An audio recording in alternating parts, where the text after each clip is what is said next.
Giants got it done with Jason Pierre-Paul. Source confirms, as NFL Network first reported, JPP and the Giants have come to a long-term deal. It's a big moment for both sides. Obviously, the Giants kind of put their neck out there. They put the franchise tag on JPP, planning to get this long-term deal done. They've got it done. Jason Pierre-Paul, after a long road with all the stuff him and the Giants have gone through, he gets that long-term deal, that big payday, that security for him and his family. What does this mean for the Giants immediately and going forward? Immediate. It's going to free up some cap space for the Giants, much-needed cap space for the Giants. We won't really know the particulars until the deal comes out, but going off of what Olivier Vernon's cap hit was last year, which seems like a similar contract, about $13 million, it seems safe to say, considering JPP's franchise tag hit was at $17 million, give or take a couple of pennies, Giants should be able to free up maybe $3, $4, $5 million in cap space. That's a conservative estimate. Could be a little bit more, could be a little bit less. We've got to see.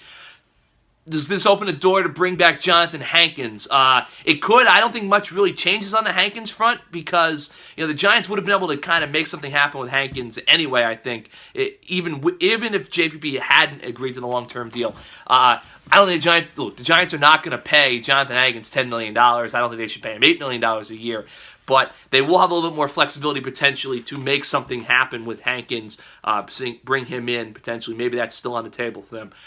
In terms of freeing up cap space, less of an impetus maybe now to cut a guy like J.T. Thomas or to restructure or cut a guy like Dwayne Harris. The Giants might be able to kind of maybe slow play that a little bit. Don't maybe have a pressing need right now to add cap space. Free agency is basically over.